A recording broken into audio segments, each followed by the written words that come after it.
Bonjour à toutes et tous et bienvenue sur Le Fil de l'Épée, un podcast consacré à l'histoire de la guerre et des conflits armés, une coproduction entre le Collimateur et Paroles d'Histoire, un podcast associé au Rubicon, réalisé en partenariat avec le Centre des études de sécurité de l'IFRI et avec le soutien de la DGRIS du ministère des Armées.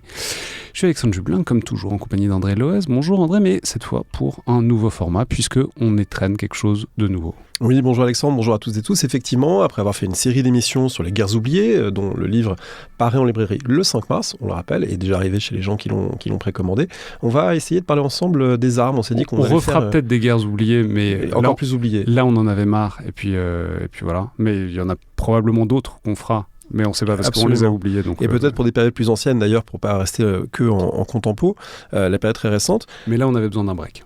Exactement, et quoi de mieux pour faire un break que de reparler de guerre, mais de guerre sous un autre angle. Et donc on s'est dit qu'on allait parler des armes, les armes les plus emblématiques des différentes périodes, les armes qu'on tient à la main comme un arc ou une épée, les armes dans lesquelles on embarque comme un char ou un avion de chasse, ça tombe bien, puisque d'avion de chasse on va parler aujourd'hui. On a le plaisir d'être avec Jean-Christophe Noël, bonjour. Bonjour à tous, donc merci de m'avoir invité. Non mais vous êtes l'inaugurateur, vous êtes le parrain, vous êtes la bonne fée, appelons ça comme ça. Ouais. On dira ça à la fin. Voilà. De ce format, pour lequel on n'a pas encore de nom. André, vous vouliez l'appeler Aux armes historiens, mais moi je suis pas convaincu. On va peut-être faire un appel à la population pour trouver une bonne idée pour la série. Et puis on rappelle évidemment que vous pouvez nous faire des suggestions pour des choses. Alors on a pensé évidemment déjà faire une émission sur l'arbalète, une émission sur les éléphants de guerre. Vous spoilez là. Oui, mais il faut aussi teaser. Il faut trouver le bon équilibre entre teaser et spoiler. Mais en tout cas, si vous avez des envies ou des idées d'invités ou de thèmes, n'hésitez pas à nous en faire part comme d'habitude sur les réseaux sociaux. Je répète, donc juste l'idée c'est de retrouver un peu de matérialité, parce que c'est aussi ça qui nous intéresse dans l'histoire de la guerre, c'est de parler aussi des objets, c'est de parler aussi des choses très concrètement de la manière dont elles se passent, et pour ça, un point d'entrée qui en plus nous permet de parler d'un peu d'archéologie, permet de parler un peu de technique, de mécanique, c'est de parler donc des objets en eux-mêmes, donc avec Jean-Christophe Noël, rédacteur en chef de Vortex, la revue du Centre d'études stratégiques et aérospatiales, chercheur associé à l'IFRI aussi, contributeur notamment au Rubicon, donc bonjour. Bonjour, à nouveau. Bonjour à nouveau, oui, il y a déjà eu un bonjour. Et mais on a déjà fait plusieurs émissions ensemble, on en a fait sur l'armée de l'air chinoise, on en a fait une aussi sur le film La bataille d'Angleterre, film merveilleux, où on parlait déjà un peu de l'objet dont on va parler aujourd'hui, mais donc, en vérité, je suis venu vers vous parce que du coup je savais que vous en parleriez avec plaisir et facilement, et je vous ai dit celui que vous voulez. Et vous avez choisi, comme avion de chasse évidemment, le Spitfire. Qui n'est pas un choix très impopulaire, qui est un choix assez logique, mais... Pour la première, valait mieux exactement. Rassembler le plus de personnes possible. Pourquoi c'est un avion iconique, pourquoi c'est un avion intéressant ? Pourquoi c'est un avion iconique ? En fait, vous prenez beaucoup de conflits, du XXe siècle notamment, il y a souvent un avion qui est associé dans la mémoire populaire. La Première Guerre mondiale, ça va être le Baron Rouge, évidemment, son triplan, le Fokker DR-1. Vous prenez la guerre de Corée plus tard, ça va être peut-être le Sabre, le F-86. Alors, vous pouvez varier peut-être MiG-15 si vous votez plus à gauche, mais enfin voilà. La guerre du Vietnam, c'est le B-52, globalement. Le B-52, ça marche pour toutes les guerres. Ça marche depuis la guerre du Vietnam jusqu'à aujourd'hui, puisque je rappelle que des B-52, il y en a encore exactement à l'heure actuelle. Je précise, soit dit en passant, tout de suite que donc l'épisode, comme tous les épisodes, sont en vidéo. Et sur YouTube, sur la version YouTube, j'insérerai des images parce que effectivement, quand il y a un peu tous les modèles, je comprends que les auditeurs auraient envie de les voir. Si vous voulez aller voir la version vidéo, j'insérerai les images de tous ces appareils. Voilà, donc, et quand on pense à la Seconde Guerre mondiale, alors une petite anecdote, pour le numéro 7 de Vortex, justement, j'avais demandé à Olivier Vivorca, qui avait écrit un livre, une belle somme sur la Seconde Guerre mondiale, qui fait référence aujourd'hui. Donc j'avais interrogé un petit peu sur la guerre aérienne, son déroulement, et à la fin j'avais fait un clin d'œil, je lui ai dit, en fait, quel est votre avion préféré ? Et il m'avait dit, bon, allez, c'est le Spitfire. Et je pense qu'il évoquait 3 raisons qui sont assez intéressantes. La première, c'était l'efficacité militaire. Et c'est vrai que c'est un petit peu l'avion qui est associé à la bataille d'Angleterre. C'est un avion qui va être présent du premier jour de la guerre jusqu'au dernier, qui va tenir tête finalement aux avions allemands, aux avions japonais, on peut en discuter, etc. Et c'est assez intéressant parce que quand on pense finalement au matériel allié, si c'est les chars, on s'aperçoit que les Allemands sont devant. Je parle d'un point de vue qualité. Si c'est l'armement... les chars français au début de la guerre étaient très bons. Ils n'ont pas eu le temps de le le montrer BA, le longtemps. Saumur, mais donc des problèmes tactiques. Mais c'est important la tactique, on peut en discuter. Si vous voulez, c'est important la radio aussi pour communiquer entre les chars. Petit détail. On pouvait pas le savoir avant. Sauf si on regardait ce qu'il faisait. Sauf si on avait lu Jean Lopez, mais c'était plus compliqué en 1940 évidemment. Non, mais soit dit en passant, c'est un cas absolument typique. Vous trouvez encore jusqu'en 1936 des gens qui écrivent simplement que puisqu'on a gagné la Première Guerre mondiale, c'est pas la peine de changer et que la défaite a des mérites. Puisqu'on a une anecdote, c'est intéressant parce que quelqu'un comme Adolphe Galland, qui est un as allemand, au début de la guerre, la radio, il en veut pas dans son avion. Il trouve que ça coûte trop cher, il est plus associé finalement à une vision du combat un peu de 14-18. Et en Espagne, lui, la radio, s'ils peuvent ne pas en avoir, ils se sentent mieux, quoi. Bon, donc toujours est-il, cette efficacité militaire avec finalement un avion qui va tenir tête aux Allemands, même si évidemment les Américains, d'un point de vue aéronautique, vont venir à l'aide. Olivier Vivorca parle de romantisme aussi, c'est intéressant parce que c'est vrai qu'on a une vision un petit peu édulcorée à travers le temps, il reste un petit peu cet été 40, cet avion qui décolle, etc. Mais j'irai un petit peu plus loin, j'ai presque envie de parler d'érotisme. Donc vous voyez que et c'est peut-être la première fois qu'on parle d'érotisme dans ce format d'histoire de la guerre. Parce que pour le premier numéro, je vais aller un petit peu plus loin. Et donc un peu d'érotisme parce qu'en fait, il y a beaucoup de pilotes qui en parlent, qui évoquent toujours une figure féminine. Souvent la lady, la dame.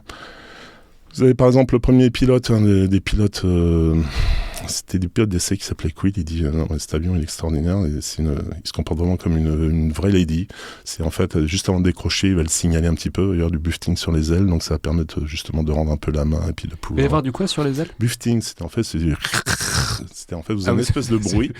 Vous avez vos ailes qui commencent à trembler. Donc non, vous avez un bruit en fait. Vous entendez le bruit, c'est simplement les filets d'air qui commencent a pu aller comme il faut, et là c'est un avertissement, vous savez que si vous continuez un petit peu à tirer, à plus demander, votre avion en fait il va décrocher et il va partir. Il faut revoir l'étoffe d'héros, Alexandre, la scène où Chuck Yeager passe Mach 1 pour la première fois et il annonce à la radio léger buffeting jusqu'au moment où boum, et le buffing n'existe plus. Bon, enfin toujours, vous avez les écoulements d'air, ça se passe pas comme prévu, il va falloir rendre la main.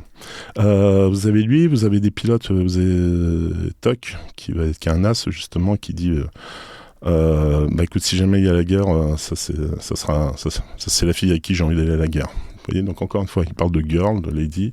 Vous avez des as comme Malan, ça sera un autre épisode. C'est leur Malan qui dit mais cet avion, il parle d'elle. Bon, c'est un avion, on dit elle. Hein, mais il dit encore une fois, c'est une vraie dame. Elle n'a pas de vice. En même temps, c'est une vraie tueuse, etc. Donc beaucoup de descriptions en fait aussi des formes. Donc comme on pourrait décrire une Ferrari ou des choses comme ça qui séduisent vraiment les gens. Et donc je vous promettais du lourd, du sale justement, et il y a une pilote féminine britannique qui était convoyeuse de Britannique, elle disait The Spitfire was a lady in the air and a bitch on the ground. Et donc voilà, ça sera le moment un petit peu plus salace. Et c'est vrai que c'est un avion qui, à partir du moment où il a décollé, je veux dire, rien qu'à voir son design, etc., on sait que c'est une machine merveilleuse. Donc il y a cette espèce de romantisme. Et ça, on peut dire tout de suite au sol, parce qu'il est assez connu qu'il avait un train d'atterrissage particulièrement étroit, ce qui le rend dangereux au décollage et à l'atterrissage. Alors oui, le train est étroit, c'est dû notamment, on va en parler sûrement, avec l'aile qui est très fine, donc il va falloir réfléchir un petit peu à poser ce train d'atterrissage. Mais surtout, il est très haut, le nez est très haut. Et en fait, les premiers pilotes qui commencent à le rouler au sol, ils ne voient rien devant. Ils voient tout simplement rien devant. Et donc ils sont obligés de faire du taxi, enfin de rouler un petit peu de travers pour essayer de voir. Et donc vous avez des gens qui font un petit peu de crop comme ça. Et donc ça pose un problème. D'ailleurs, ça posera un gros problème en Union soviétique quand ils vont envoyer le Spitfire là-bas, parce qu'en fait le terrain est dégueulasse. Et entre le train d'atterrissage, les gens qui voient rien et tout, etc., ils ont vraiment des tas de problèmes justement pour pouvoir bien l'utiliser au sol. Et le dernier point, finalement c'est tous les témoignages, c'est tous les pilotes qui sont associés à cet avion, quoi, qui sont nombreux, voire qu'ils soient français ou britanniques, etc. Enfin, il y a toute une littérature qui est autour, auquel il est difficile d'échapper et qui, de toute façon, va vous plonger dedans immédiatement, quoi. Et donc, cet avion, vous allez l'associer forcément à vos lectures. Il est beau, il a fait la guerre, il a remporté les batailles dans lesquelles il était. Bon, ça fait quand même beaucoup de croix qui sont cochées. Alors justement, vous, comment vous y êtes arrivé? Vous vous souvenez la première fois que vous avez été pilote de chasse, colonel dans l'armée de l'air, etc. Donc, bon, évidemment que c'est quelque chose qui est associé, que vous connaissez, mais vous avez un premier souvenir d'avoir entendu parler? Non, un premier souvenir net, non, mais ça va être des images. Tiens, pourquoi il y a cet avion? Il est beau, cet avion, comment ça se fait? Puis c'est un avion britannique qui est beau, donc en plus, ça marque. Non, mais plus sérieusement, voilà, ça va être, par exemple, des lectures, c'est le Grand Cirque de Klosterman. Klosterman est souvent associé au Tempest, au cœur Tempest, et c'est vrai qu'à la fin de sa carrière, il est dessus. Mais au début, il est sur Spitfire. Donc vous voyez, tiens, il est sur Spitfire, etc. Ah, intéressant, c'est un as. Vous lisez d'autres Français, comme René Mouchotte, c'est Caillé, il est encore sur Spitfire, Andrieux, etc. Après, vous vous intéressez un petit peu plus à la guerre, vous allez commencer à lire des mémoires de pilotes britanniques, par exemple. Et là, il y en a beaucoup, évidemment, qui sont sur Spitfire, etc. Et donc, vous voyez, tout doucement, vous voyez un petit peu un univers se construire autour de cet avion. Et puis, en fait, il y a une activité éditoriale qui est très, très importante, etc. Enfin, vraiment avec des choses qui arrivent sans cesse. Alors, beaucoup de redites, mais aussi des fois des petits points qui sont originaux et qui permettent un petit peu de compléter ça. Donc, je veux dire, il y a toujours une actualité autour de Spitfire. Vous avez jamais volé dessus? Ah non, j'ai jamais... Il y en a peu qui volent, on en viendra peut-être. On a prévu pour cette série d'émissions des catégories, des questions récurrentes qu'on essaiera de déployer. Et évidemment, une des premières qu'il faut poser, c'est qui l'a inventé? Alors, il faut dire que le nom complet du Spitfire, c'est le Supermarine Spitfire, parce que son constructeur au départ, c'est plutôt un constructeur d'hydravions. Alors, comment on en est arrivé à faire le chasseur le plus iconique de la Deuxième Guerre mondiale en fabriquant au départ des hydravions? Alors oui, justement, il faut remonter même à 1912 avec la création d'un trophée, qui est le trophée Schneider. C'est Jacques Schneider, donc qui est la famille Schneider, bien connue en France, au Creusot, qui est quelqu'un qui a tiré un petit peu par toutes ces nouvelles technologies, etc., et qui va faire, qui va créer un trophée justement pour un peu stimuler la technologie, etc., et faire en sorte qu'il y ait des courses entre avions, enfin plutôt entre hydravions, et qu'on récompense les plus rapides. Alors 1912, évidemment. Le trophée va être mis entre parenthèses pendant quelques années. D'ailleurs, les Allemands n'auront pas le droit de concourir après la guerre. Et l'idée, c'est de se dire, voilà, on va faire des courses d'hydravions tous les ans, et puis le plus rapide gagnera, évidemment, remportera la course. Et s'il gagne 3 fois de suite, on lui laisse la coupe. On est en 1919. Les Italiens, d'abord, marquent un petit peu leur territoire, ils gagnent 2 fois. Après, c'est les Américains qui vont gagner 2 fois. Et donc, les Britanniques, et une personne notamment qui travaille chez Supermarine. Supermarine, c'est une boîte... justement qui concourt dans cette coupe qu'on peut un peu considérer comme la coupe America, quoi. Si on veut faire quelque chose de moderne, c'est quelque chose où vraiment on essaie d'être le plus performant possible. Ils ont embauché un gars qui s'appelle Reginald Mitchell, et c'est lui qui va un petit peu concevoir l'hydravion, qui finalement va gagner 3 fois de suite cette coupe. Il va la gagner en 1927, c'est le modèle S5. Il va la gagner en 1929, c'est le modèle S6. Il va la gagner en 1931 avec beaucoup de difficultés. C'est le modèle S6B. Pourquoi? Parce que 31, c'est 2 ans après 29. Il n'y a plus tellement d'argent. Et donc, il va falloir trouver des fonds. Alors, ça va être des fonds souvent privés qui vont aider. Il va y avoir des attaques derrière avec des sous-entendus politiques en disant que le gouvernement travailliste ne subventionne pas assez l'aviation, etc. Et finalement, c'est les premiers qui ont gagné la coupe. C'est Supermarine Spitfire. Et la coupe, aujourd'hui, on peut la trouver dans un musée à Londres. Ce qui est assez intéressant, c'est que finalement, vous avez une machine qui bat des records de vitesse, qui est vraiment très élancée, qui est magnifique. Donc, toujours un hydravion à l'époque. Oui, tout à fait, c'est un hydravion. Qui a un moteur Rolls-Royce, qui a un gros problème, c'est qu'il chauffe. Il chauffe vraiment très très fort, à tel point qu'on demande au pilote de ne pas mettre la main sur l'avion parce qu'il pourrait le regretter. S'il chauffe très très fort, il est capable de délivrer, alors c'est pas français, mais il est capable de fournir une puissance très forte pendant un temps minimum, 2000 chevaux, ce qui est énorme, mais il ne tient pas longtemps. Et après, il y a tout qui chauffe, à tel point qu'on appelle ces versions le radiateur volant. Et donc, Reginald Mitchell se trouve avec ce nouvel avion. Et en fait, ce qu'il faut, c'est, à partir de ce moment-là, c'est voir un petit peu quel est le contexte stratégique pour savoir comment on va passer d'un hydravion, effectivement, à un avion de chasse. On est fin 29, donc on est toujours dans la logique des biplans, des chasseurs biplans, etc. Simplement, il y a quelque chose qui est en train de se développer, c'est les bombardiers et les moteurs, monoplans. Et d'un coup, on regarde la vitesse des bombardiers, la vitesse des chasseurs, on s'aperçoit qu'elle est très proche. Et là, il y a un problème. C'est difficile de chasser le bombardier à la même vitesse. Exactement. Et on se dit, là, il va falloir commencer à faire évoluer les différentes... les cellules, les structures, enfin, commencer à repenser les avions de chasse différemment.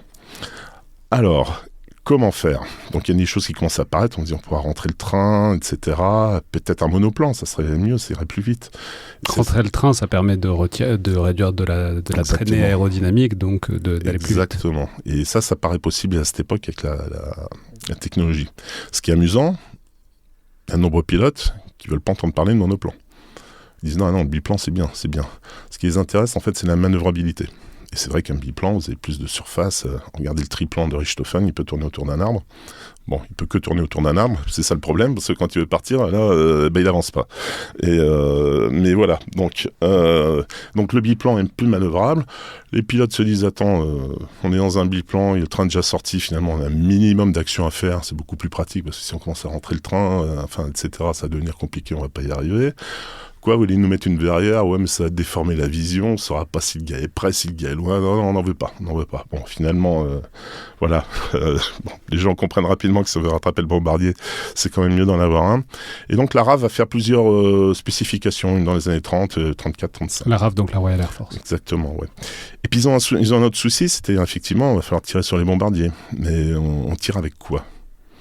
Et là, si vous voulez, vous avez les deux grosses mitrailleuses de 14-18, là, les WIS, etc. Et puis si vous voulez abattre un bombardier, c'est pas possible, quoi. Avec quelque chose d'aussi ancien, avec je veux dire, la puissance de feu que vous aurez, elle sera insuffisante.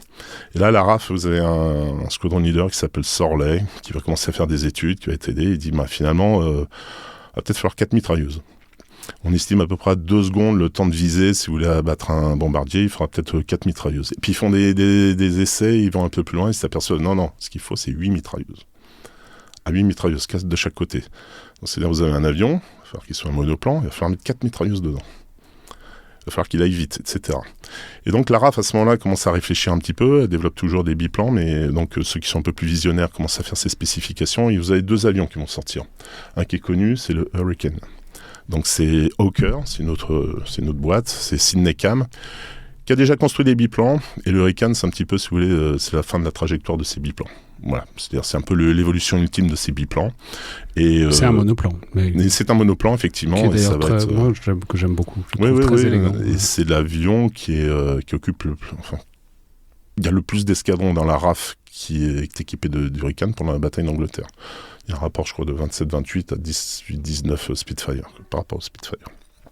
Ce qui est d'ailleurs intéressant, on en reparlera peut-être, mais du fait que le Spitfire a pris toute la lumière, alors que c'est le Hurricane, la bête de somme de la Royal Air Force. Là, il y a des livres, il y a des choses. Oui, si vous voulez pouvoir l'évoquer, il n'y a pas de problème. Et donc, vous avez l'autre avion. Au début, donc, évidemment, vous avez cet hydravion très performant. Supermarine, qui est, alors je ne dirais pas que c'est une start-up, mais voilà, c'est une petite boîte rachetée par Vickers, qui veut quelque chose d'un peu plus grand. Alors, au début, il y a des problèmes de management. Finalement, Mitchell arrive à garder un petit peu son équipe, etc. Plusieurs spécifications. Vous avez un avion, alors ça c'est amusant, vous avez un premier avion, c'est le type 224 qui est extrapolé de l'hydravion avec des ailes comme celui du Corsair, c'est des ailes de mouette inversées. Je ne sais pas si vous voyez les ailes en V comme ça, et un train qui n'est pas escamotable. Bon, et regarde, c'est un petit peu décevant, quoi. Et puis, bon, ils retravaillent, etc. Vous avez des gens dans l'état-major qui les encouragent à aller un petit peu plus loin, c'est pour ça qu'il y a des spécifications. Ils comprennent qu'il y a un vrai danger, l'Allemagne est en train de réarmer. À cette époque-là, on imagine que les bombardiers vont venir d'Allemagne, pas de France, évidemment, puisque la France devrait résister. Et on demande à Mitchell, et Mitchell a bien compris qu'il faut qu'il revoie sa copie. Et donc, ils vont développer un nouvel avion, c'est le type 300, là, qui commence à ressembler au Spitfire. Le problème, c'est de loger l'armement. Le problème, c'est d'aller vite. Et en fait, à cette fin, on va dire, il y a 3 éléments qui sont importants. Les 2 éléments qui sont importants, c'est la cellule et le moteur. Si on prend la cellule, en fait, ce qu'il va faire, alors, outre évidemment ces courbes très fines, c'est l'aile qui est remarquable chez le Spitfire. C'est une aile elliptique. Alors, qu'est-ce que c'est ? En fait, c'est une aile qui va être le plus fin possible, mais en même temps qui sera assez grande pour pouvoir loger ces 4 mitrailleuses et le train d'atterrissage. C'est quelque chose d'assez révolutionnaire. C'est quelque chose qui est très fin. On commençait pareil, les rivets, avant ils étaient couverts par une espèce de petit chapeau. Là, c'est vraiment des rivets qui sont affleurants. Il y a des tas de choses comme ça. Et c'est une aile qui va être très compliquée à construire. Et c'est une aile aussi qui n'est pas tout à fait elliptique, justement pour prévenir le décrochage. C'est-à-dire si vous avez une aile qui est complètement symétrique, le risque que vous avez, c'est que l'avion décroche d'un coup. Et ce qu'ils vont faire, c'est qu'ils vont la travailler un petit peu, justement, et notamment sur la corde. Ils vont changer un petit peu, c'est en fait à l'emplanture, on va dire, entre l'aile et l'avion. Ils vont un petit peu travailler pour que justement il y ait cet avertissement pour le pilote qui sait que là, attention, c'est en train de décrocher à cet endroit-là, ça ne va pas décrocher au bout de l'aile, mais ça risque de le faire. Le deuxième intérêt, justement, qui participe à la vitesse de l'avion, c'est que cette aile elliptique a réduit la traînée induite. Alors on va faire de l'aérodynamique, je ne sais pas si vous voulez, mais on va faire un petit cours, très vite, la traînée.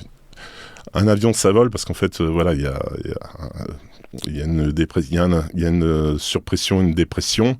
Donc l'aile est tirée vers le haut, c'est ce qui fait la portance.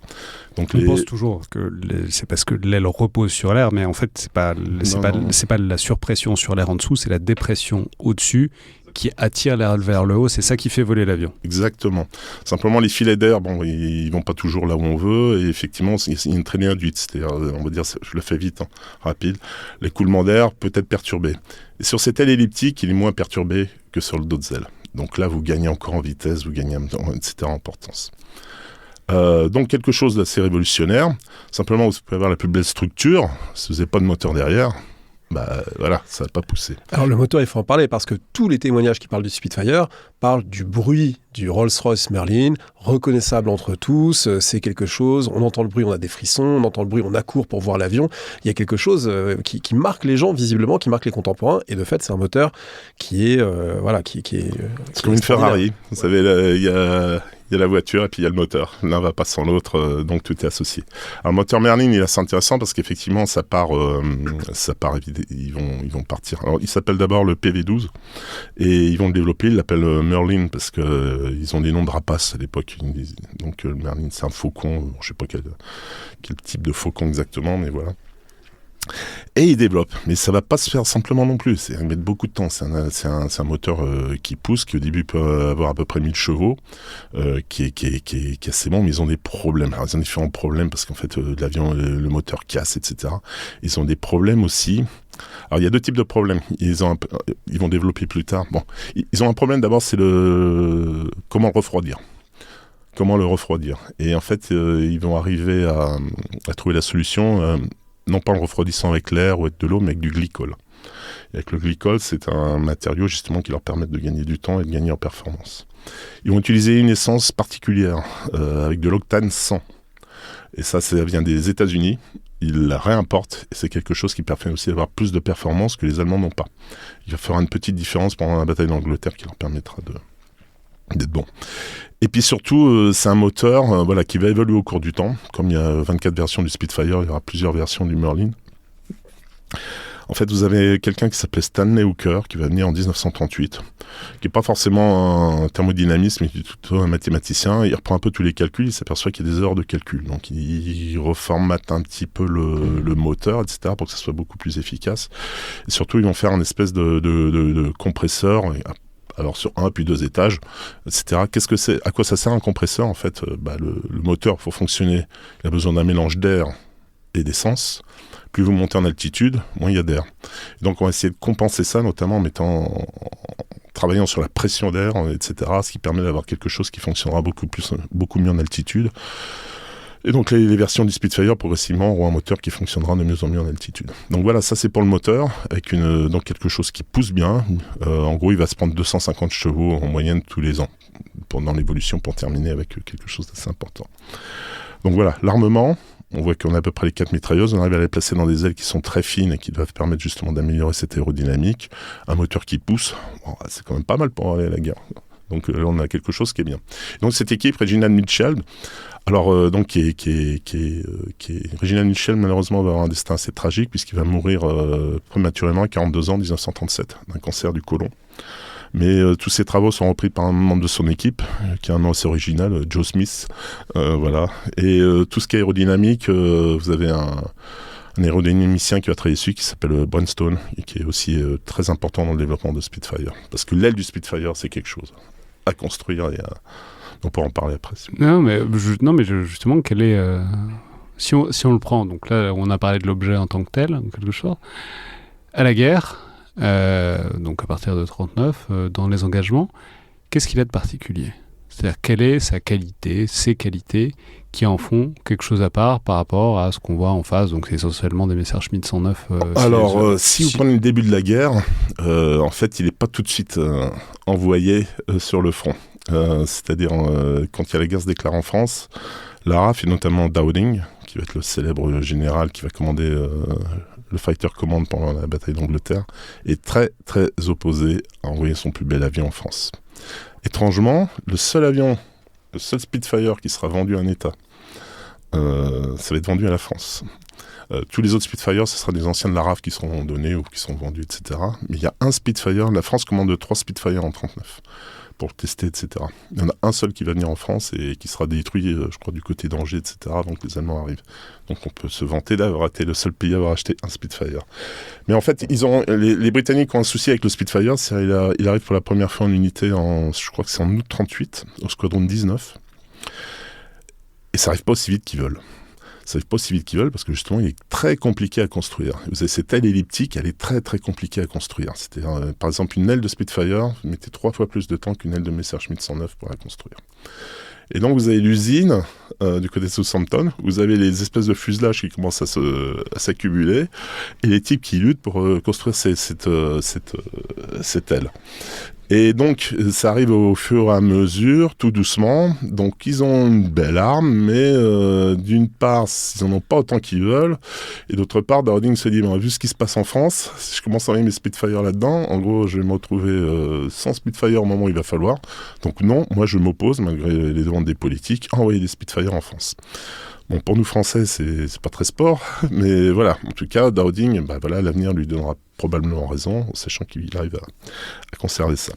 Alors sur la bataille d'Angleterre, justement, ce qui est beaucoup dit par les témoins et par un certain nombre de commentateurs, c'est que il a finalement le meilleur compromis vitesse-manœuvre. Il peut à la fois aller très vite quand il faut aller à la rencontre des bombardiers ennemis, et en même temps il peut tourner très bien, et du coup, dans le dogfight, c'est un peu l'appareil idéal, en tout cas à ce moment-là de la guerre.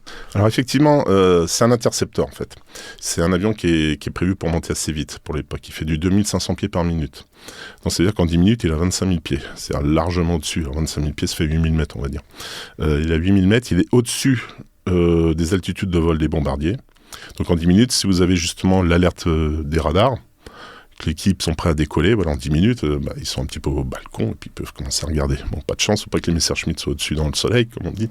Mais voilà, ils sont dans des bonnes positions, ils peuvent combattre.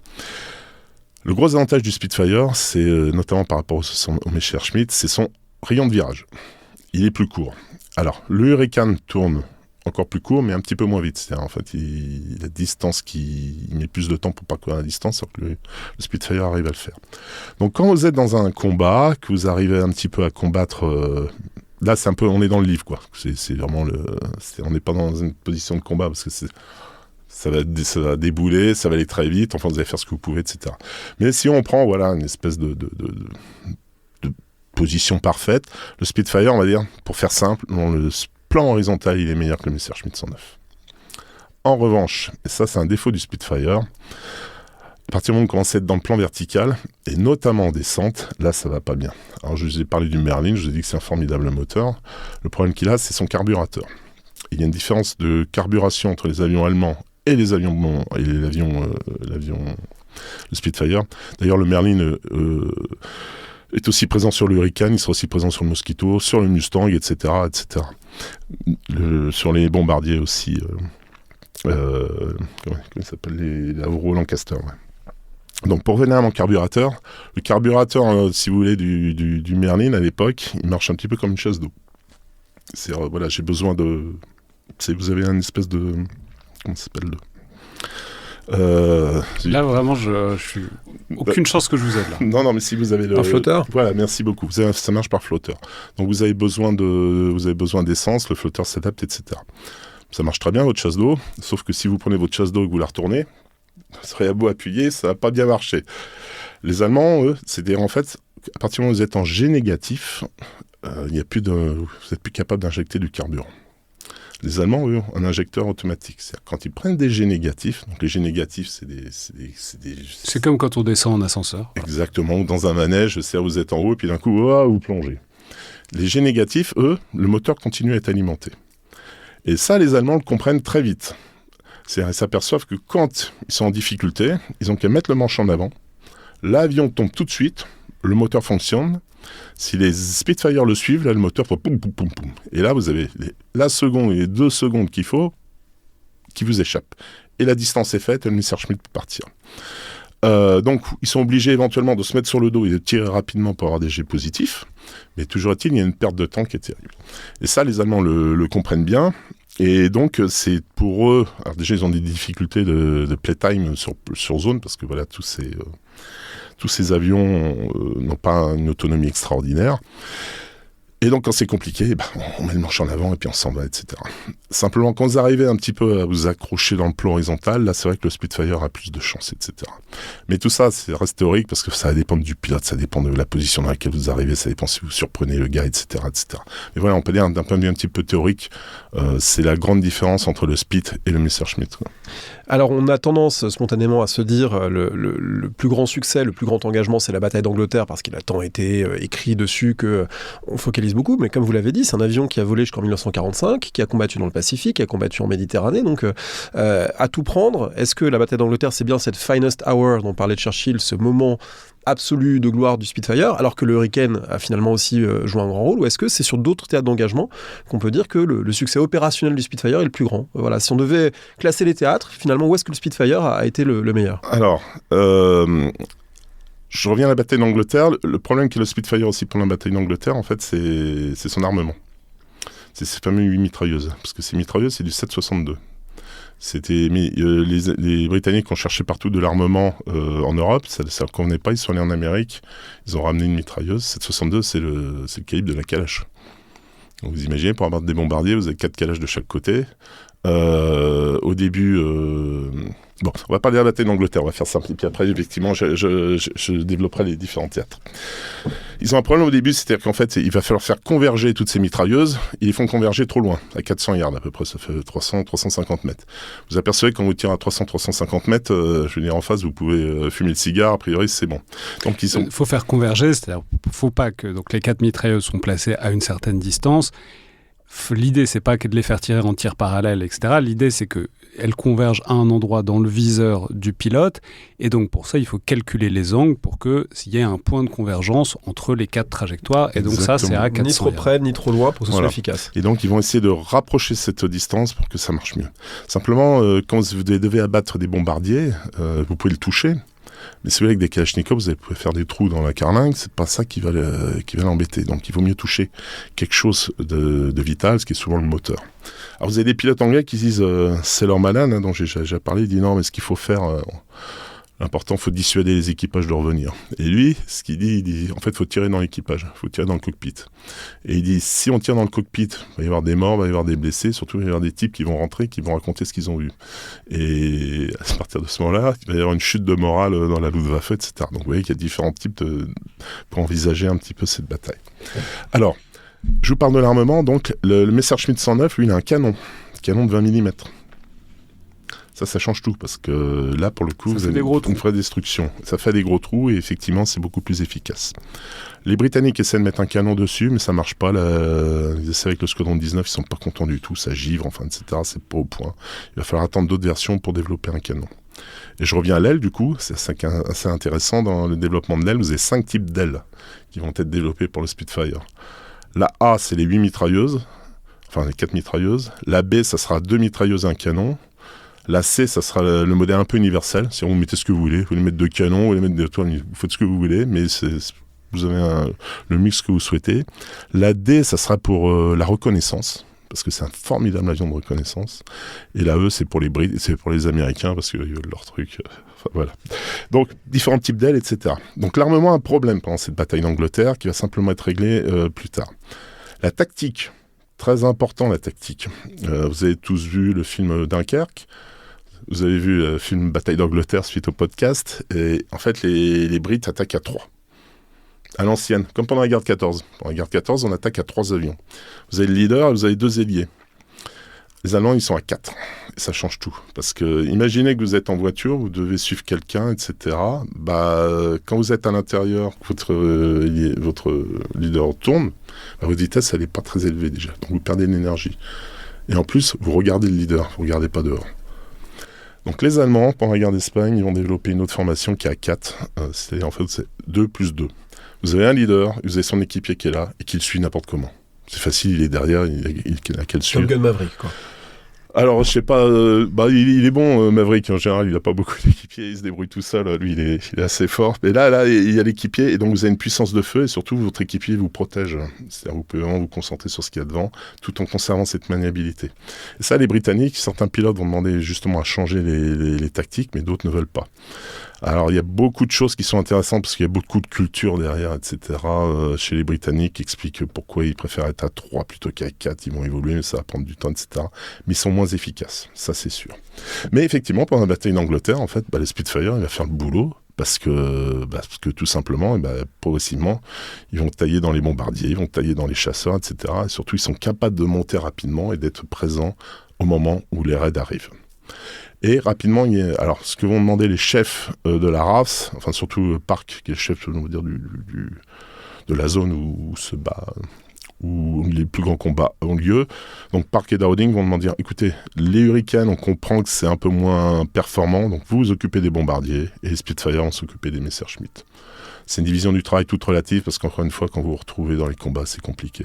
Il y a des témoignages qui sont à l'opposé, quoi. J'ai entendu des gars qui disent moi j'arrivais dans le mix, je tournais, je dégauchissais, puis d'un coup je voyais plus rien. J'étais tout seul dans le ciel, je sais pas où ils étaient partis. Vous en avez d'autres qui disent en fait ça arrive hyper vite, c'est-à-dire en fait les Allemands ce qu'ils cherchaient c'est dans le soleil, en haut, ils planchent sur les gars, ils tirent et ils dégagent. Voilà, donc beaucoup de choses, et puis parfois ça s'enroule, et puis avec des difficultés. Ce qui est important pour les Britanniques à cette époque-là, en fait, c'est de mettre en échec ces bombardements. C'est de mettre en échec ces bombardements et de montrer que la Luftwaffe ne peut pas gagner la guerre. Et donc à partir du moment où régulièrement ils leur infligent des pertes, et le fameux 15 septembre, le jour de l'Aigle, ils montrent qu'ils sont capables d'être en force et encore une fois de mettre en échec ces bombardements, ils ont gagné. Hitler, l'Angleterre, l'intéresse mais pas tellement, il a plutôt le regard tourné vers l'Est. Quand il voit que c'est trop dur, déjà ça l'intéressait pas beaucoup, quand il voit que c'est trop dur, il laisse tomber. Donc on peut dire de ce point de vue-là, les Britanniques, mais pas à travers le Spitfire, à travers tout leur système de défense, etc., mais c'est un petit peu la pointe ultime, va participer à la guerre. Alors effectivement, aujourd'hui vous avez des batailles, est-ce que c'est l'Hurricane qui a gagné la guerre, est-ce que c'est le Spitfire qui a gagné cette bataille, etc. C'est ce que tu préfères ta mère ou ton père, quoi. C'est un petit peu pareil. Il fallait les deux. Simplement, il y a plus de Hurricane que de Spitfire. Il y a plus de pertes de Hurricane que de Spitfire, ce qui est normal, logique. Mais à la fin, ce qui compte, c'est que c'est effectivement gagné. Alors, peut-être pour répondre à votre question, du coup, ça fait un long monologue, je suis désolé. Le Spitfire, donc, il va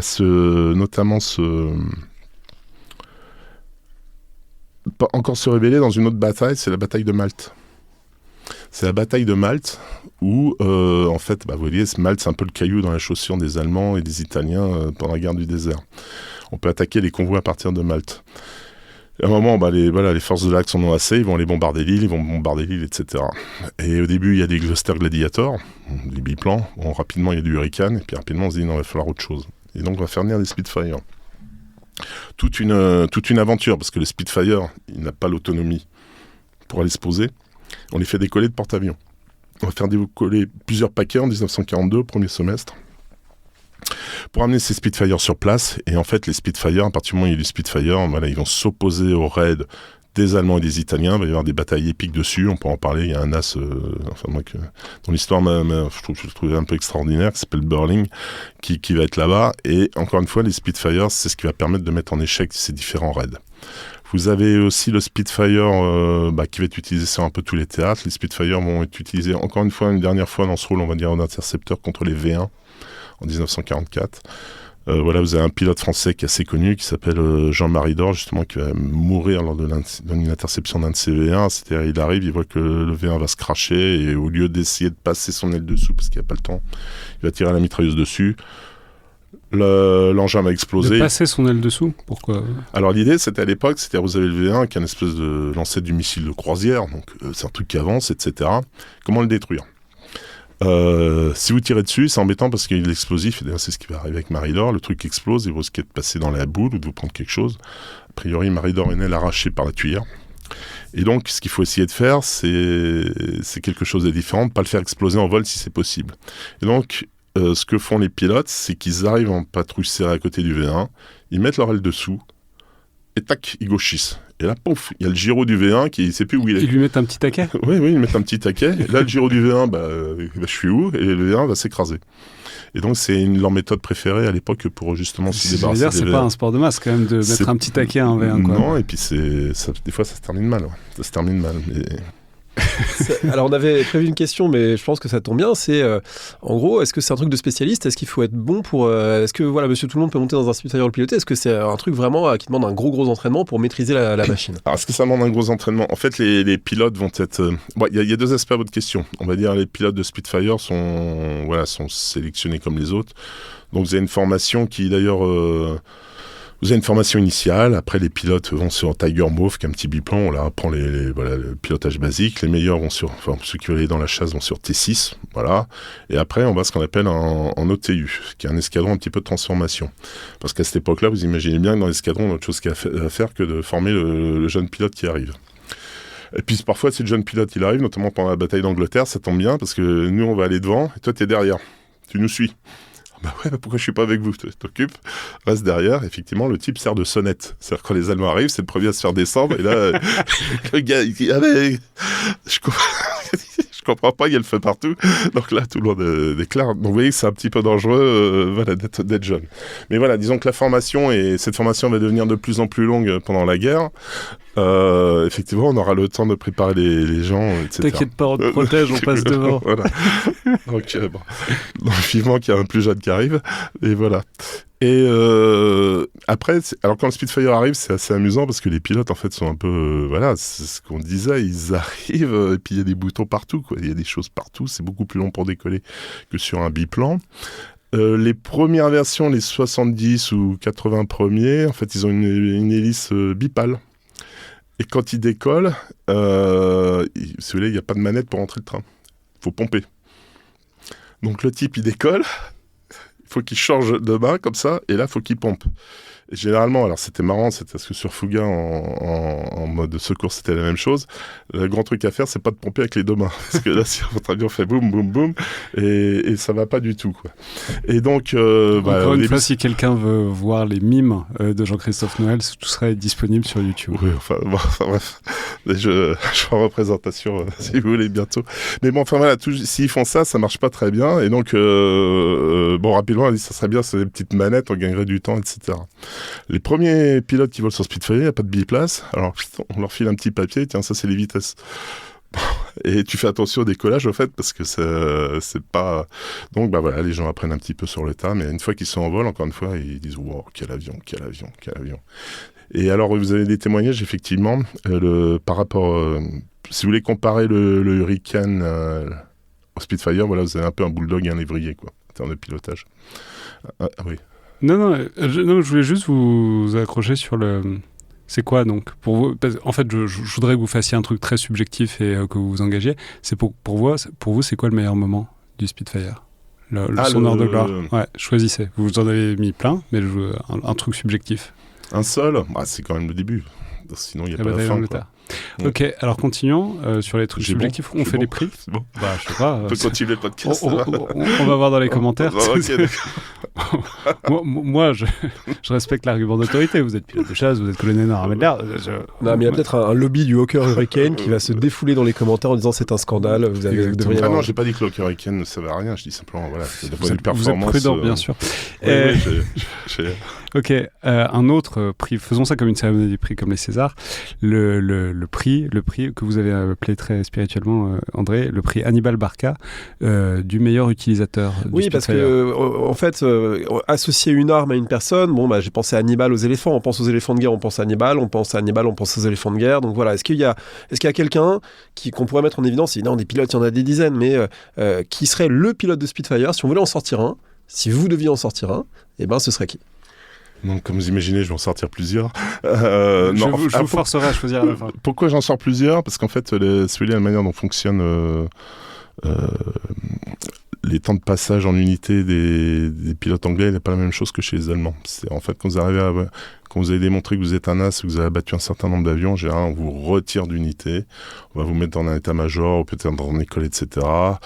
Et puis vous reviendrez éventuellement plus tard des postes plus hauts. C'est pas du tout comme les Allemands, ce qui explique d'ailleurs la différence de palmarès entre les deux. Les Allemands, vous avez Hartmann qui est le plus grand, qui a 352 avions, et mais qui combattait sur le front soviétique, etc., qui a combattu pendant toute la guerre. Donc eux, ils font des passages.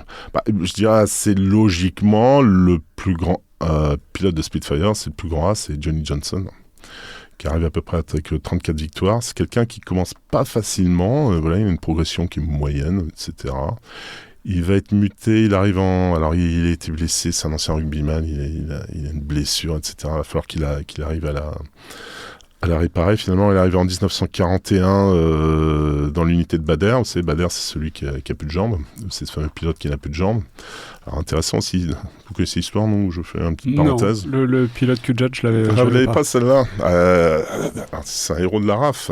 Bader, c'est quelqu'un qui s'engage dans la RAF à la fin des années 20 et qui, lors d'une voltige un petit peu osée, à très très basse altitude, son avion touche le sol. Donc ça se désintègre, et lui aussi se désintègre. Et il est envoyé à l'hôpital, on ne sait pas s'il va survivre, etc. Mais les médecins sont obligés de lui couper une jambe, et l'autre au niveau du genou. Il va mieux déjà, ce qui est un miracle. Il a dit, je vais repiloter, au fait. Bon. Dans la RAF, on se dit, oui, peut-être, mais finalement, non. Et donc, il est désespéré, il va aller travailler, je pense, chez CSO, etc. Et puis en 1939, il y a la guerre. Il dit, ça tombe bien, il y a besoin de pilotes. Et là, il va arriver parce que finalement, c'est quelqu'un... Je ne dis pas, mais tu n'as toujours pas de jambes. C'est non, les besoins ont évolué, mais l'offre n'a pas changé de ce point. Oui, mais du coup, il dit, attendez, moi, je suis un ancien pilote de chasse, j'étais bon, etc. Il connaît du monde, etc. Et puis finalement, ils font quelques essais, ils se disent, et ça fonctionne. Alors, il a un problème, il va voler sur un Spitfire. Avant, il avait volé que sur des biplans. Son premier vol sur Spitfire, c'est justement un des premiers Spitfire, etc. Au décollage, il se trompe un peu dans les pas des hélices, etc. Donc, l'avion est détruit. On lui dit, essaie le Hurricane d'abord. Il va aller sur Hurricane. Et pendant la bataille d'Angleterre, c'est quelqu'un qui va être assez instrumentalisé, en fait, pour... Il n'est pas dans la zone des combats, et lui, ça l'embête, parce qu'il veut les combattre. Et ça tombe bien, parce que son chef, qui ne commande pas la zone des combats, il aimerait bien aussi aller combattre. Il aimerait bien avoir un bout du gâteau, etc. Et il développe l'idée de Big Wing, qui est de se dire, mais attendez, là, plutôt que d'envoyer des Spitfire un petit peu au compte-gouttes, etc., pourquoi vous n'envoyez pas tout d'un coup, on débarrasse le ciel des avions du ciel, etc. Et donc, il est très pushing à ce moment-là, et il se fait un nom. Et après, il va aller sur Spitfire. Il va participer, si vous voulez, à la réaction de la bataille d'Angleterre, où à cette époque-là, les nouveaux chefs de la RAF veulent en fait aller en France un petit peu voir les Allemands, allez, venez nous voir, etc. On va s'expliquer. L'idée, c'est de faire de l'attrition et de les détruire. Simplement, ce qui va se passer, c'est comme ce qui s'est passé avec les Allemands pendant la bataille d'Angleterre. Ils sont plus au-dessus de leur sol, etc. Et c'est eux qui vont perdre beaucoup d'avions. Et donc le fameux Bader, notamment, va être abattu en 1940, au début 42, peu importe, 41 ou 42. Et là, quand il va arriver au sol, donc, et là, il y a un médecin allemand qui le regarde, il soulève, il dit, il a déjà perdu sa jambe au truc, et il regarde de l'autre côté, il n'y a plus de jambes, et les types n'en reviennent pas. Ils se demandent... moi, je vais vous poser une question con, mais il n'y a pas un peu besoin des jambes pour piloter un avion? Eh non, justement. Il ne faut pas des pédales, il n'y a pas des pédales? Si, il y a les pédales, etc., mais en fait, il y a beaucoup de choses qui peuvent se faire au manche, etc. Il arrive un petit peu à s'arranger. C'est quelqu'un qui a une personnalité extrêmement... prononcée, parfois même clivante, mais voilà. Alors pourquoi je vous parlais de ça, c'est Johnny Johnson, parce qu'en fait il arrive dans l'escadron de Bader.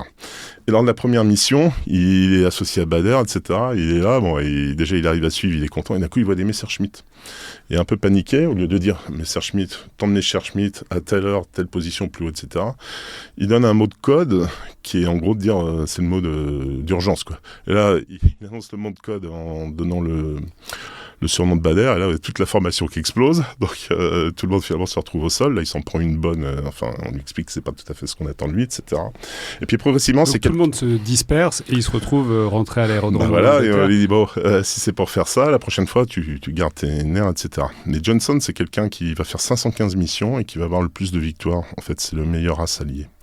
Enfin, c'est le meilleur as allié, c'est quelqu'un qui, tout sur Spitfire, qui n'a pas que des chasseurs allemands. donc ça c'est important.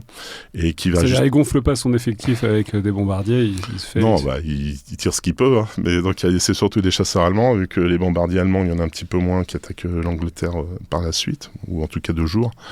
Et donc c'est quelqu'un qui va progressivement construire son palmarès. Alors d'abord dans les années 41, 42, 43, il va être mis un petit peu de côté. Il va revenir en 44 en fait pour essayer de dépasser ses compères et d'avoir le plus grand palmarès. Lui, c'est un des meilleurs as. Après, si vous voulez, pendant la bataille d'Angleterre, vous avez énormément de pilotes, vous avez Malan. On a dit un seul. On a dit un seul. On en a 3. Déjà, vous avez le Kudjat et lui, donc déjà, vous en avez 2. Bon, le Kudjat, c'est la moitié. Oui, ça fait un demi. On va faire ça. C'est bravo. Bravo. Non. Ok, c'était les nominés. On n'a qu'à dire que c'est les nominés et le vainqueur. Maintenant, si on entre un peu... Si on revient un peu dans... C'est quoi le problème du Spitfire, s'il y en a un? Ah oui, il y en a. Je vous ai parlé un petit peu de l'armement. Le gros problème, c'est le rayon d'action. Parce qu'en fait, il n'a pas un rayon d'action très important. Là, je vais reprendre ma pipe d'aérodynamicien. En fait, ça s'explique... Alors, pour faire très vite, vous prenez un avion, il y a 2 points qui sont importants, c'est le centre de gravité. Il y a ce qu'on appelle le foyer, qui est, si vous voulez, un petit peu là où se concentrent toutes les forces aérodynamiques. J'ai introduit une deuxième notion qui est celle de stabilité. Stabilité, c'est quoi? Vous prenez une bille, vous la mettez à l'intérieur d'un bol, si vous la poussez, elle va revenir à la place. Voilà. Pour un avion, être stable, qu'est-ce que ça veut dire? Ça veut dire, si je mets un coup de manche, ça va s'amortir, il va rester à peu près en position. C'est pas très intéressant pour un avion de chasse. On va y venir. Vous avez l'instabilité, vous retournez le bol, vous mettez la bille en haut, vous la poussez, vous ne retournez pas dans l'état initial. Et ça, c'est intéressant parce que quand vous tirez, évidemment, l'avion va vite réagir, mais c'est pas intéressant parce qu'il va réagir, il va faire n'importe quoi. Et donc, il y a une espèce d'équilibre à trouver entre cette stabilité et instabilité. Pour définir cette stabilité, le centre de gravité doit être devant ce foyer. Voilà, je fais simple. Le foyer du Spitfire, il est à 24% devant le début de l'aile. Pourquoi? Parce qu'on a mis un gros longeron à ce niveau-là, quand on a construit l'aile, pour assurer sa rigidité, etc. Donc c'est un longeron, c'est construit avec des baguettes d'aluminium qui s'encastrent les unes dans les autres, ça assure la rigidité, et c'est là. Et le centre de gravité, il est juste devant, parce que ce foyer est assez devant. Si vous commencez à mettre de l'essence derrière, si vous commencez à mettre des charges, le centre de gravité passe derrière le foyer. Et là, vous avez un avion qui est complètement instable. Et là, ça ne va plus. Ce qui explique pourquoi le rayon d'action du Spitfire est faible, sauf pour la version Reco, où on va prévoir justement des réservoirs qui sont à l'avant de l'aile. C'est pourquoi il emporte peu de charges externes. Il va emporter des bidons, mais souvent les coller, on va essayer de les coller, etc. C'est pourquoi il n'emporte pas peu de bombes, etc., etc. Donc c'est pas un avion, ça va pas être un P-47, le Thunderbolt, machin, vous pouvez tout ce que vous voulez dessous. C'est un avion qui manque de pattes, clairement. Il a été construit comme un intercepteur, il est bon là-dedans, il peut monter vite, il peut s'enrouler avec les avions, etc., et les abattre, et puis aller se reposer. À partir du moment où vous l'imaginez dans un autre rôle, là c'est embêtant. Et ce rayon d'action, le problème du rayon d'action, à partir de 43, ça devient très sensible. Pourquoi? Parce qu'il y a justement l'offensive des bombardiers sur l'Allemagne.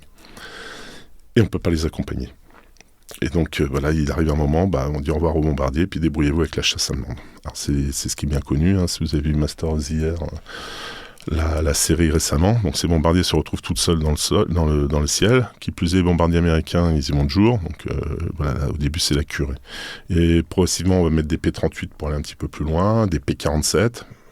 Et surtout, c'est évidemment le Mustang, qui est équipé d'un moteur du Spitfire. Donc le P-51. Voilà, le P-51, piloté par Maverick, à la fin de son film, Tom Cruise, son P-51 personnel, qui lui va avoir à la fois les pattes et la maniabilité pour justement s'opposer à la Luftwaffe et puis finalement conquérir l'air au-dessus de Berlin pour pouvoir avoir la supériorité aérienne au-dessus du débarquement. Et ça, le Spitfire, c'est pas le faire, c'est clairement.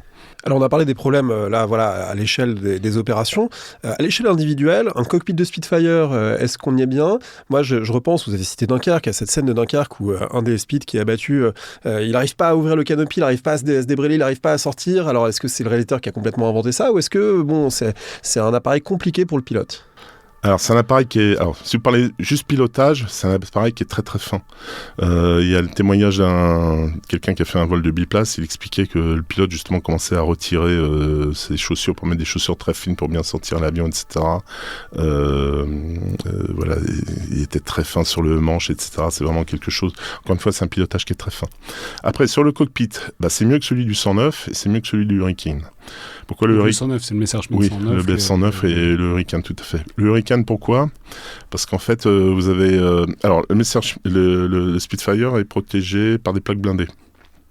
Dowding avait dit, attendez, les gangsters à Chicago, ils ont des plaques blindées dans leur bagnole, je vois pas pourquoi les pilotes de chasse, ils en auraient pas. Donc on installe aussi 6 mm de blindage devant, etc. Vous avez la même chose sur le Hurricane, mais à l'avant du Hurricane, vous avez un réservoir.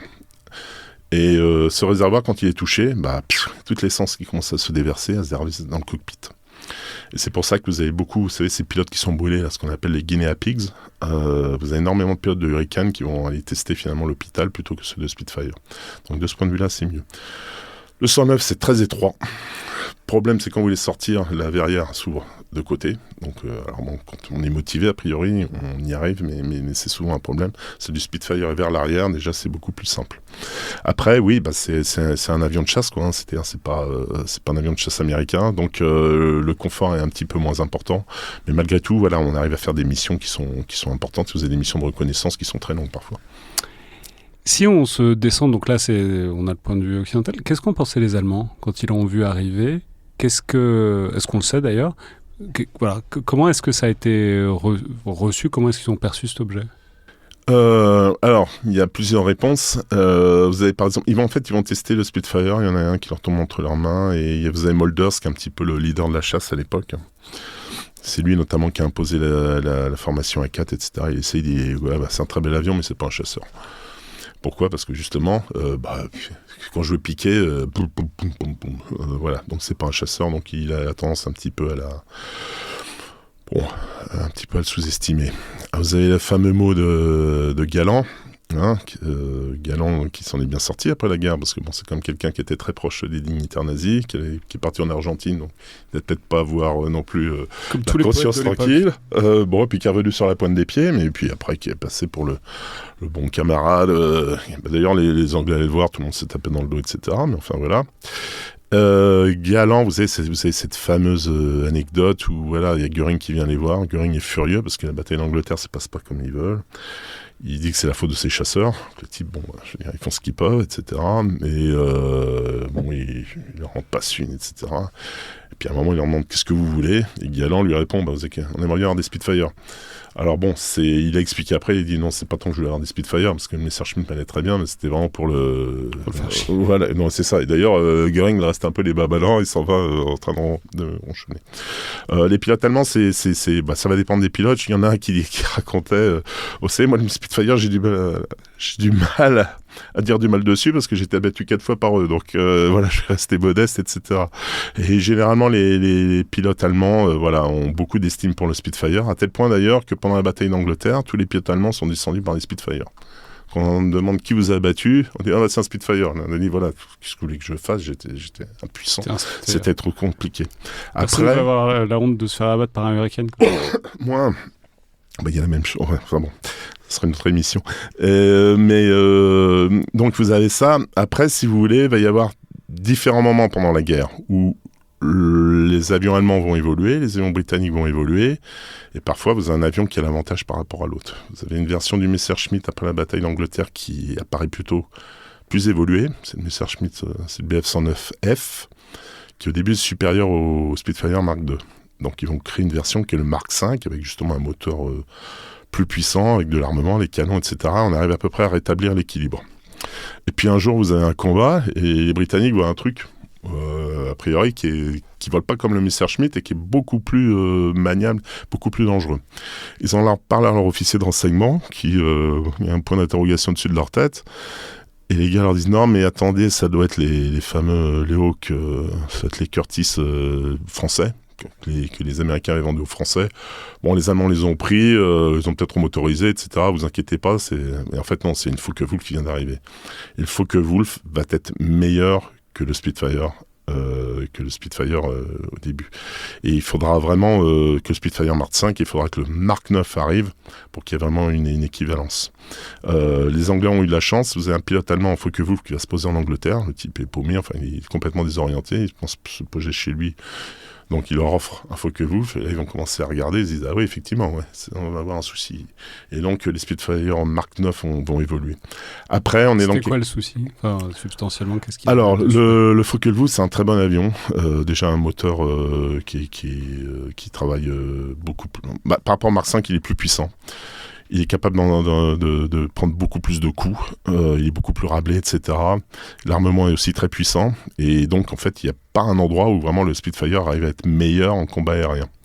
À tel point que justement ils sont dans ces missions où ils vont vers la France pour essayer de titiller la Luftwaffe, et à un moment, si vous accompagnez des bombardiers, que vous avez un faible régime moteur, et que vous mettez tout en avant, il va falloir 2 minutes que le moteur se enclenche et pour que vous atteigniez une vitesse qui soit suffisante, la vitesse la plus élevée, pour avoir le maximum d'énergie. Ces 2 minutes, c'est terrible. Donc, ce qu'ils décident de faire à un moment, c'est de se dire bon, on va arriver en hauteur avec plein de vitesse et puis on verra bien ce qui se passe. Et puis s'il y en a qui vous attaquent, vous plongez et puis vous dégagez. Donc, vous voyez qu'il y a vraiment un sentiment d'impuissance qui sera marqué, et d'ailleurs c'est peut-être un des moments où, je veux dire, la supériorité allemande par rapport aux Britanniques est la plus marquée, c'est pendant l'opération Dieppe, l'opération Jubilé. Donc vous connaissez la brillante idée de débarquement de Churchill avec les Canadiens qui sont allés se faire éclater à Dieppe. Et alors ce qu'on ne sait pas, ou ce qu'on sait moins, c'est qu'il y a une énorme bataille aérienne dessus, parce qu'en fait vous avez une couverture aérienne, et là on va s'expliquer. Vous avez je crois 106 avions britanniques qui sont abattus, dont 70 Spitfire. Vous avez 48 avions allemands qui sont abattus, dont 20 Focke-Wulf. Et vous avez 48 squadrons, je crois, britanniques qui sont engagés, donc 42 ou 43 de Spitfire Mark V. Et donc vous voyez un petit peu la différence que ça crée, etc. Vous voyez qu'il y a vraiment une supériorité allemande à ce moment-là. Et donc il va falloir attendre le Mark IX, donc qui arrive donc en août 42 par là, puisque l'opération est là, pour vraiment essayer de rétablir cette espèce d'équilibre. Et là, ça ira mieux, une fois qu'il y a le Mark IX. D'autant plus qu'il va se passer quelque chose d'un point de vue stratégique, c'est qu'il y a de moins en moins d'avions allemand sur les côtes françaises, parce que ça se passe en Union soviétique, ça se passe en Méditerranée, et puis ça se passe surtout au-dessus de l'Allemagne. Alors on a évidemment beaucoup parlé de Deuxième Guerre mondiale, mais c'est un avion qui survit un petit peu à la Deuxième Guerre mondiale, pas très longtemps parce que assez vite les avions à réaction il y a un changement de génération qui se produit, et du coup on a appelé ça le prix Gaston Defferre de l'utilisation la plus tardive dans un combat réel, en hommage aux députés qui se sont battus à l'épée en 1967, le dernier duel à l'épée, en tout cas de figure politique majeure. Alors du coup, à quel moment encore... C'est pas la longévité de la politique. Ça pourrait être ça aussi. À quel moment on a vu voler encore des Spitfire et s'affronter vraiment dans des combats aériens? Alors, le Spitfire, je crois que la dernière utilisation vraiment opérationnelle, c'est en Malaisie. Donc, c'est les Britanniques qui l'utilisent en Malaisie. Ils nous battent de peu parce qu'on l'utilise en Indochine. Donc en Malaisie au cœur des années 60. 50. Donc c'est pendant l'insurrection malaise, c'est le fameux exemple que beaucoup d'auteurs anglo-saxons mettent en avant pour expliquer que la contre-insurrection peut fonctionner. Et donc les Britanniques sont vraiment impliqués dans cette contre-insurrection. Alors il y a un aspect aérien qui est pas déterminant, mais enfin voilà, qui est pas toujours très fin non plus, avec des bombardements un petit peu type Deuxième Guerre mondiale. Mais le Spitfire intervient là, et c'est, je crois, à ma connaissance, les dernières fois où vraiment il tire. Il va être utilisé donc en Indochine. Il est utilisé aussi, ça c'est en 1948. En fait, les Israéliens essaient de créer leur propre armée de l'air. Et ils vont utiliser des Spitfire. Alors les premiers modèles qu'ils utilisent, c'est des Spitfire, c'est des fuselages. C'est quoi ? Je crois que c'est des fuselages qu'ont laissé les Britanniques. Enfin des Spitfire un petit peu, donc ils ont laissé au rebut. Et ils ont abattu avec de la DCA des Spitfire égyptiens. Ils récupèrent les ailes. Ils vissent le tout, etc. Et allez, vas-y, bon. Et c'est un moment où c'est quand même Spitfire contre Spitfire. Là, on a chaque camp a ses Spitfire plus ou moins bricolés, récupérés, parce que finalement, on était sous mandat britannique ou sous protectorat britannique, et donc on a pu récupérer la grande famille des anciennes colonies britanniques. Voilà, et les Britanniques au milieu, c'est ça qui est intéressant. Effectivement, les Égyptiens ont des Spitfire. Les Israéliens vont essayer de faire venir des Spitfire de Tchécoslovaquie, ils vont faire arriver. Et vous avez comme il faut faire venir des Messerschmitt 109, les Avias 199, ils vont les faire venir, constituer une petite armée de l'air. Et vous avez ce fameux engagement où il y a 2 Spitfire égyptiens qui sont en train de mitrailler des troupes au sol israéliennes. les Israéliens appellent, là, vous avez les Spitfire israéliens qui arrivent, et au même moment, il y a les Britanniques qui étaient arrivés pour voir un peu ce qui se passait. Et là, ça commence à s'enrouler entre Spitfire israéliens et Britanniques, et ça se passe très mal pour les Britanniques. Donc les Israéliens rentrent, se disent bon, il va y avoir quelque chose qui va se passer. Effectivement, les Britanniques vont venir, alors cette fois avec des Tempest et des Spitfire. Mais les Tempest se sont posés, ils ont été remis en œuvre à toute vitesse. Ça fait que, il y a des Tempest qui seront incapables de tirer, donc auront des problèmes pour larguer les bidons, etc. Et c'est pareil, il va y avoir un nouvel engagement qui se termine assez mal pour les Britanniques. Et vous avez un pilote israélien qui va être touché, c'est Esman. Qui est le neveu du président de la République, qui va être le fondateur un petit peu de l'armée de l'air israélienne. Un type qui dira, moi ce que je veux c'est une armée, compte tenu du nombre d'avions qui m'entourent, moi ce que je veux c'est mettre en avant la qualité, pour être sûr de pouvoir justement combattre ces hommes, et qui lui-même deviendra président de la République israélienne, président de la République, je sais pas si c'est président d'Israël plus tard, quoi. Ok, donc retenons 48. Oui, en RR, oui, c'est 48, oui. Mais au sol, si vous voulez, c'est plutôt la fin des conflits coloniaux. Et après, le moteur à hélice, c'est terminé. Vous voyez le Mustang en Corée, il fait le début de la guerre de Corée, puis rapidement, merci monsieur, on va passer au réacteur, hein, ça sera un peu mieux, quoi. Quel est, si on va en voir un beau, alors bon, c'est la facilité, c'est le musée de l'espace au Bourget, qui est, etc., mais est-ce qu'ils seront particulièrement beaux ou juste pas? Enfin, bref, s'il fallait en choisir un particulièrement beau, particulièrement bien conservé, qu'on voudrait aller voir, quoi, celui du Bourget ou un autre? C'est plus pratique quand vous êtes parisien ou français. Hein, vous allez au Bourget, vous avez, je crois, un LF Mark XVI. Donc c'est un Mark 9, là. Je vais parler un petit peu de cette version ultime. Mark 9, c'est la version préférée des pilotes. Voilà, ils disent que c'est vraiment la version ultime tel que le pensait Reginald Mitchell. Après, on va mettre un autre moteur, qui est le moteur Griffon, beaucoup plus puissant, mais qui occupe beaucoup plus de place. Et du coup, il faut tout repenser. Et vous avez des pilotes qui disent non, le Mark 9 c'était mieux. Après, j'ai volé dessus, c'était un avion. Alors, il dit en ligne droite c'était parfait, mais le moteur était lourd, le nez était lourd, etc. C'était plus compliqué de le développer. Il dit c'est plus vraiment du Spitfire, c'est autre chose, quoi. Et donc, vous avez cette version, le Mark 16, qui est un Mark 9 avec un moteur américain, Packard, plutôt pour la basse altitude. C'est déjà bien, pour commencer. Et puis après, si vous êtes fasciné, alors deux choses. Soit vous avez les moyens d'aller en Grande-Bretagne, vous allez à Londres. Et juste au nord de Londres, je crois que c'est au nord, vous avez le musée de la RAF à Hendon. Et là, c'est... waouh, c'est beau.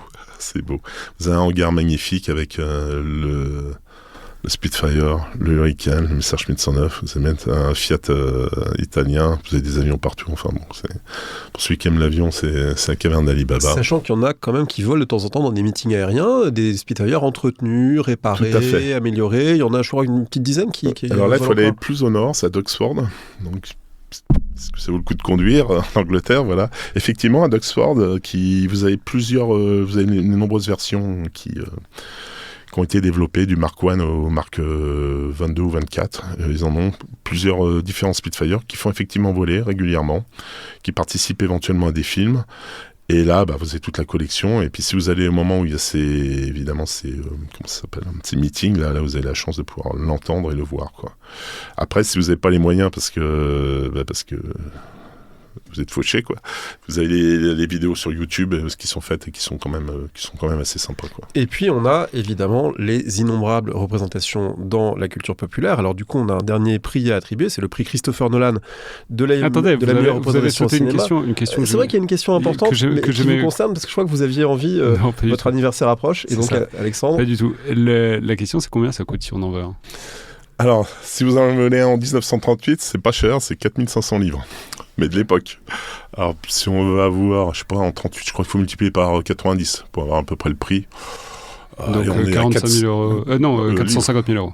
Ou 450 000 pounds. Voilà, écoutez, ouais, c'est ça. On est dans les 500 millions d'euros, quoi. Et aujourd'hui, l'Argus ça dépend. Est-ce qu'il vole? Est-ce qu'il a fait la guerre? Est-ce qu'il... etc. Quelle est la version? Mais là, il faut compter 1 million d'euros. Le million d'euros. On va lancer un GoFundMe pour Alexandre. Pour un... J'ai pas la place dans le salon, malheureusement. On peut lancer une quête, une contribution.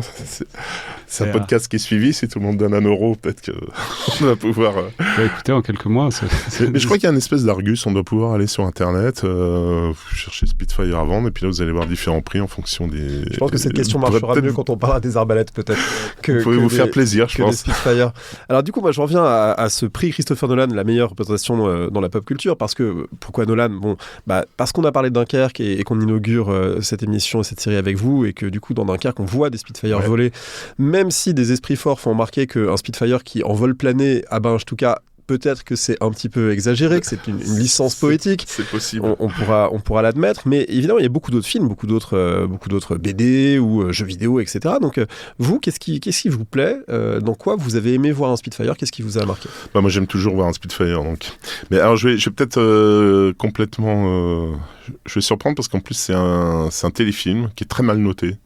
Que j'ai trouvé particulièrement pénible, que j'ai vu par hasard il y a une 15aine d'années quand c'était sorti. En fait, c'est une adaptation télévisée d'un ouvrage, c'est Geoffrey Wellum, qui est le 2e pilote le plus jeune de la bataille d'Angleterre, qui a écrit des mémoires qui s'appellent First Light. Et c'est remarquable parce que il va raconter sa guerre, et c'est quelqu'un qui va être victime de ce qu'on appelle, il participe aux différentes missions. On le met un petit peu de côté, on le renvoie à Malte. Et là, à Malte, il a ce qu'on appelle une battle fatigue. Et le type, il peut plus. Et Willum me raconte ça. On appellerait ça le stress post-traumatique, quoi. On appelle ça comme on veut, mais voilà, on a souvent l'image du pilote de chasse, Top Gun, quoi. Le type que rien ne touche. On a l'image des as allemands, effectivement, qui tiennent pendant on ne sait pas combien de temps sur le front de l'Est, etc. Donc un peu du surhomme. Et là, vous avez un type qui arrive et qui... Enfin, je veux dire, c'est un gamin, il voit ses potes mourir, etc. Et à un moment, il peut plus. Alors, l'adaptation télévisée, ça s'appelle Spitfire. C'est pas très original. L'adaptation télévisée, la partage beaucoup. Ça dépend ce qu'on en attend. Hein. Si vous attendez des super... Il y a des clichés, il y a l'amoureuse, il y a tout ça. Enfin, il y a tout ce qu'on veut, etc. Ça dure pas 2 heures, c'est pas de la multicolore, vous n'êtes pas dans le truc, etc. Mais moi, quand je l'avais vu à cette époque, alors c'était peut-être aussi... souvent un film dépend aussi des conditions dans lesquelles vous le voyez, etc. C'est un film que j'avais beaucoup apprécié parce que c'était une des premières fois où je voyais justement un petit peu l'envers du décor. Et tout le stress, la tension que devaient subir ces pilotes, et puis parfois les types qui craquaient tout simplement, quoi. Donc ça, c'est quelque chose que j'ai bien aimé. Alors on signale qu'il est visible en ce moment sur Prime Video, s'il y a des gens qui disposent de ce service. Ça s'appelle Spitfire, effectivement. Si vous pouvez rajouter 1 euro au Spitfire pour qu'on s'abonne. Écoutez, depuis tout à l'heure, je suis en train de regarder un peu sur des sites plus ou moins d'arnaque, manifestement. Les prix que je vois à vue de nez, c'est autour de 3 millions, 3-4 millions. Sinon, il y a des très bonnes maquettes aussi. Hein, c'est ça. La maquette, elle a l'air moins chère. Mais non, j'en ai vu un à 3 millions alors qu'il était à moitié détruit, donc je suis un peu sceptique. Bref, si quelqu'un veut s'entreprendre cette recherche un peu plus sérieusement que moi, allez-y. Et donc, oui, alors il y a ce film, évidemment, La bataille d'Angleterre, hein, qui est incontournable, où vous avez plusieurs versions, justement, des avions de Duxford qui volent, etc. Et puis, évidemment, le Nolan, qui est peut-être le plus moderne, en fait, et avec des choses assez intéressantes, quand même. Oui, voilà, oui. Ouais, le rapport au carburant, hein, ce bâton de craie pour...